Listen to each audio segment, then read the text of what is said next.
दो चरणों में पड़े बम्पर वोट के बाद बंगाल में तीसरे चरण के लिए चुनाव प्रचार जारी है।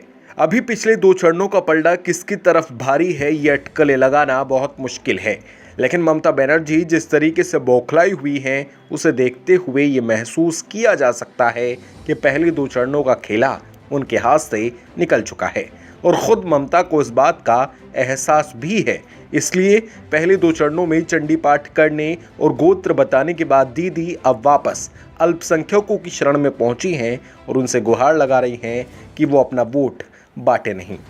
ममता बनर्जी ने 3 अप्रैल को उत्तरी 24 परगना में चुनावी रैली में कहा, मैं अल्पसंख्यक समुदाय के सभी भाइयों और बहनों से अनुरोध करती हूं कि आप लोगों का वोट ना बंटे। उन्होंने ये भी कहा कि बाहरी लोगों को वोट ना दें। भाजपा ने आपके वोट को बांटने के लिए ओवैसी और पीरजादा को पैसा दिया है। ममता बनर्जी की गुहार बता रही है कि इस चुनाव में वो किस कदर घिर चुकी हैं। यहाँ तक कि अब उन्हें अपने उस मुस्लिम वोटर पर भी भरोसा नहीं रहा जो 2011 से ही उनके साथ है। या फिर ममता को ये डर सता रहा है कि कहीं उन्होंने चंडी पाठ करके और अपना गोत्र बता के अल्पसंख्यक वोटरों को नाराज तो नहीं कर दिया। ममता बनर्जी की हरकतों और बयानों को देखते हुए ये आसानी से समझा जा सकता है कि इस वक्त वो अपनी रणनीति के हिसाब से चुनाव नहीं लड़ रही, बल्कि बीजेपी की स्ट्रेटेजी में वो उलझकर उनके हिसाब से चालें चल रही हैं। ममता वही कर रही हैं जो बीजेपी चाहती है। बीजेपी ने इस पूरे चुनाव को लड़ने के लिए अपना पसंदीदा चक्रव्यूह तैयार किया और उसका एक द्वार खुला छोड़ दिया। ममता उस खुले द्वार से चक्रव्यूह में घुस तो गई, लेकिन अब उन्हें निकलने का रास्ता नहीं मिल रहा। ममता बनर्जी पर मुस्लिम तुष्टीकरण का आरोप इस कदर चस्पा हो गया है कि चाहकर भी वो उसे खुद से अलग नहीं कर सकती। ममता को अपनी ये छवि रास भी आती रही है।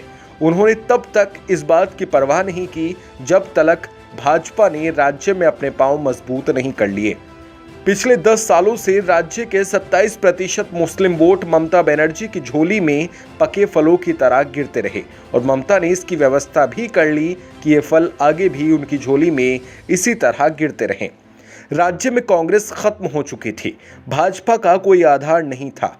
2011 के बाद वाम दल लगातार सिकुड़ते चले गए, लिहाजा ममता बनर्जी के लिए मैदान पूरी तरीके से खाली था। साल 2010 में टीएमसी ने कोलकाता नगर निगम पर कब्जा किया तो राजधानी के पार्क सर्कस में एक भव्य इफ्तार पार्टी का आयोजन किया गया। कहा जाता है कि कोलकाता वालों ने ऐसी इफ्तार पार्टी कभी नहीं देखी थी। फिर 2011 में जब लेफ्ट का किला उखाड़कर ममता बनर्जी सत्ता में आई तो उन्होंने इमामों और मुअज्जिनों को हर महीने पैसा देना शुरू कर दिया। बात यहां तक पहुंच गई कि राज्य सरकार ने अल्पसंख्यकों के लिए एक अलग अस्पताल की योजना बनाई, लेकिन विरोध और छीछा-लेदर इतना हुआ कि ये योजना ठंडे बस्ते में डालनी पड़ी। ममता का मुस्लिम तुष्टीकरण हदें पार कर रहा था और उन्हें इसकी भनक भी नहीं थी कि अनजाने में ही वो भाजपा के कमल को खिलाने के लिए राज्य में उपजाऊ जमीन तैयार कर रही हैं। बंगाल में हिंदू मुस्लिम कभी मुद्दा नहीं रहा। इसकी एक वजह वामपंथ भी था। 35 सालों में बंगाल में सिर्फ एक ही विचारधारा पनपी। वो विचारधारा ना तो सेकुलर थी और ना ही हिंदुत्ववादी। वो विचारधारा थी वामपंथी विचारधारा, भद्रलोक के आवरण में लिपटी हुई वामपंथी विचारधारा। इसलिए राज्य में लाख कोशिशों के बाद भी भाजपा पांव नहीं जमा पाई। ममता ने वामपंथ को जैसे ही उखाड़ा, भाजपा को मौका मिल गया राज्य में घुसने का।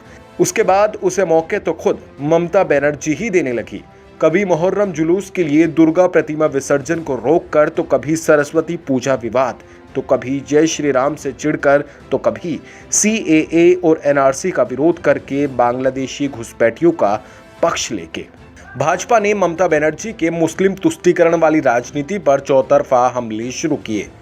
भाजपा ने पहली बार बंगाल के लोगों में हिंदुत्व की भावना को उभारा, लोगों को एहसास दिलाया कि ममता एक पक्ष के साथ अन्याय कर सिर्फ दूसरे पक्ष पर ही सब कुछ दोनों हाथों से लुटा रही हैं। इस बीच आहिस्ता आहिस्ता टीएमसी टूटती भी रही। भाजपा को इसका फल भी मिला। 2019 के लोकसभा चुनाव में ममता के पैरों तले जमीन खिसकाते हुए भाजपा ने 18 लोकसभा सीटों पर कब्जा कर लिया। जब 2021 में भाजपा सत्ता की प्रबल दावेदार बन के ममता के सामने खड़ी है तो ममता को स्पष्ट दिख रहा है कि उनके हाथों से पूरा खेला निकल चुका है। चंडी पाठ और गोत्र भी काम नहीं कर रहे।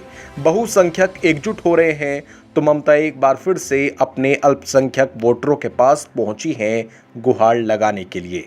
लेकिन शायद अब तक बहुत देर हो चुकी है। अब तो बस 2 मई को क्लाइमैक्स लिखा जाना बाकी है।